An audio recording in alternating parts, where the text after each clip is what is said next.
yaadatan namayyuu haa yaadu warra dubbiin isaanii safat tadhaaban qabattuuf rabbi nu haa godhu. Seenaa industirii muuziqaa Oromoo keessatti gaalaariin artii yookaan gola artistoota Oromoo itti daawwatamu yeroo jalqabaatiif artist Elemoo aliitiin hundeeffameeti jira. Khaleessa sirni Eebbaa magaalaa Haroomayaatti wayita gaggeeffamu.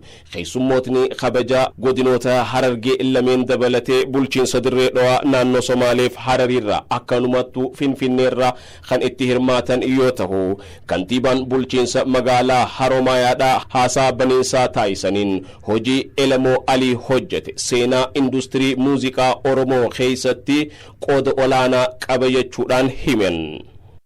Artist Elemoo biyya tanaaf ummata Oromootiif ummata Itoophiyaatiif hedduu lafe. Waggootan urmii dargaggummaa isaa irraa eegalee hangammaatti guyyaa tokko osoo hin boqotin ummata Oromoo kana ceesisuudhaaf bilisummaan irraa harkannetuun lafaan dhufne. Yoo sirbee Elemoo dhageeffattan bara baraan sadarkaadhaan jira jechuudha.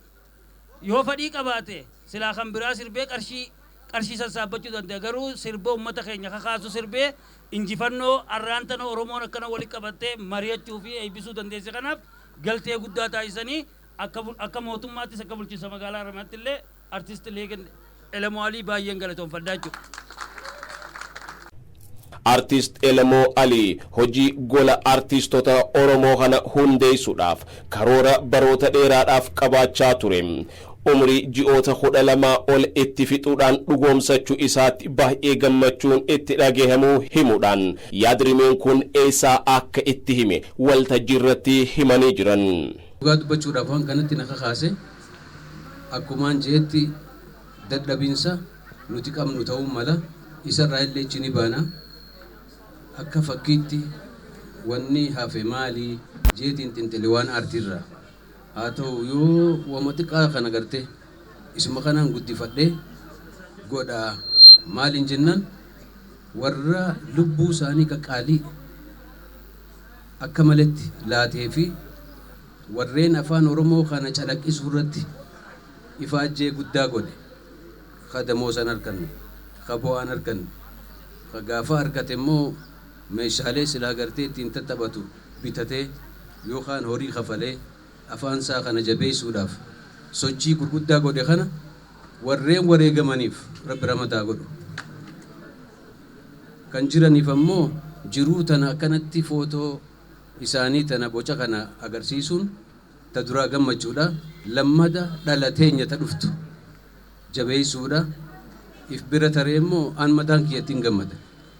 Itti aanaa koomishinara turizimii Oromiyaadhaa gama isaaniitiin artiin humna waa hunda qabu akka ta'e waltajjii irratti ibsuudhaan artist Elemoo Alii hojii mootummaan hojjechuu qabu dhuunfaa isaatiin kaka'umsa olaanaan bahatee galma ga'uu isaatiin dhugumatti galatoomfamuu qaba jechuudhaan ibsanii jiran. Artiin meeshaa guddaadha, tuulii guddaadha. Keessumattuu ummata barsiisuudhaaf, ummata dammaqsuudhaaf faayidaan artiin qabu waan salphaa miti. Keessumattuu immoo ummata Oromoodhaaf artiin maal akka ta'e nuti hin beekna jechaadha. Nuti ijoollummaadhaa kaasnee muuziqaa Oromoo dhaggeeffataa guddanne, erga dhaggeeffataa guddanne booddee waan taane ergaan sun waan nu godhe nutu beeka.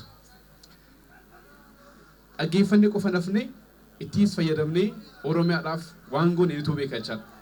Kanaa olis immoo wanta goonu qabna. Kanaaf artistoonni keenya waan nuuf godhan waan salphaa miti jechaadha. Uummata keenyaaf, biyya keenyaaf akkasumas immoo gaanfa Afrikaatiif illee hojii isaan hojjetan waan guddaadha. Kanaaf artistoonni hojii isaan hojjetaniif immoo artiidhaan dabalata, weellisuudhaan dabalata, hojiiwwan garaagaraa keessatti bobba'anii hojii garaagaraa hojjechuudhaan uummata keenyaaf gumaacha gochaa jiru. Kaan investimentii keessa jijjiiru, kaan immoo artii isaaniitiin fayyadamanii ergaa gurguddaa dabarsaa jiru. Kanaan kallattii adda biraatiin immoo artistii keenya gameessi Elemoon gola artistootaa kana fakkaatu ijaaree bifa bareedaa ta'een uummata keenyaaf gumaachee jira. Irra deebi'een baay'ee gammadee jechuun barbaada. hojii seenaa artii Oromoo boqonnaa haaraatti ceesise. Artistoota Oromoo bakka takkatti argachuun yoo barbaadame golli artistoota Oromoo yookaan gaalaariin artistoota Oromoo akkanaa kun barbaachisaadha kan jedhan artistootni waltajjii kanarratti hirmaatan dhugumatti Elemoo Ali arrastaanaan nu dura ba'uudhaan hojii hojjete nu boonseeti jira jechuudhaan himanii jiran. Elemoo hojiin isaa maali? Nu keessatti hoo dhaloota ammaan tana jiru kana keessatti maal uume nu keessaanoo akkamiin wallisaa jira yoo kajetu taate irra hedduun keenya artistoonni gara bahaa kanaa dhufan shamarran kan kee hoggaamna deeman sabbataa qarma osoo hin ji'in waltajjiirra baaneen beeynu kana qofaa miti namni kun ammoo gara artii gaalaariitiin seenaa dabarte hoggaa nu yaadachiisu gammatii isaatiif ammallee fakkeenya guddaa naaf tahee deemaa jiru ammallee kunoo gaalaarii kana asitti dhaabee gammachuu tanarratti waliin nu qabuu isaatiif ammallee umrii nuuf haa dheeratu jechaan isaan ibsuu danda'u hin qabu.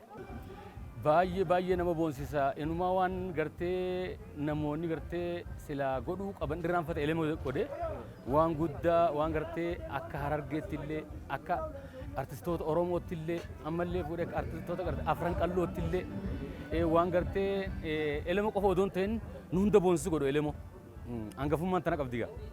Artistoonni keenya akka addunyaa biratti wallisaa qofaa miti uummata isaatiif gaachana afaan isaatiif barsiisa lubbuu isaatti wareege hedduu jira warri akka amma Elemoo qopheessee seenaa isaanii guyyaa dhalatanirraa hamma lubbuun baatutti waan hojjetanii wajji godhe kuni dhugaa dubbachuuf tokkollee hin jiru as keessa waan silaa akka biyyaatti waan mootummaan godhuu qabu godhe.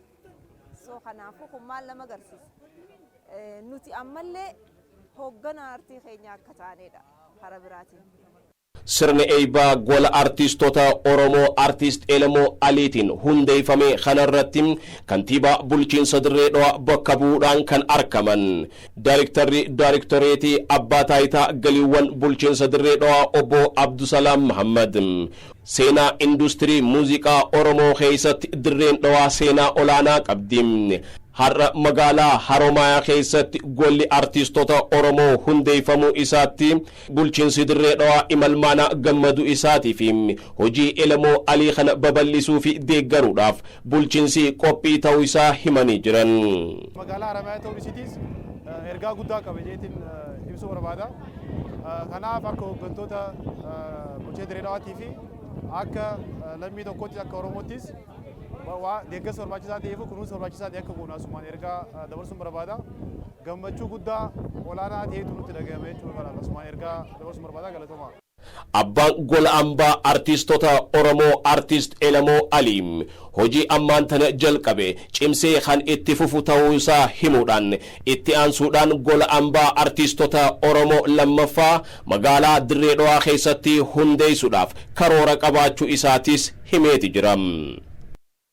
Xiqqaa guddatu yoo jabeessite fuulli keenya illee banamaa har'aan tanaan kana godhe borummoo tarkaanfachuuf hin deemne asitti hin dhaabbattu amma kun mana barnootaati jenna manni barnootaa kun xiqqashaadha guddatti dabruuf ammoo isteeppiin lammataa Dirree Dhawaa waan taateef jecha Dirree Dhawaatti itti hirmaannee afaan keenyaa fi aadaa teenya aartii muuziqaatiis dhala jirtuu fi warra barachuu fedhullee barsiisuu irratti ni xiyyeeffannaadha yaanne. Seenaa industirii muuziqaa Oromoo keessatti artistoota gumaacha olaanaa taasisan isaan yaadachuudhaaf artist Elemoo Aliidha miiliyoona 1.8 baasii olaanaa itti baasuudhaan gola artistoota Oromoo ijaarsise guyyaa Eebbaa irratti argamna.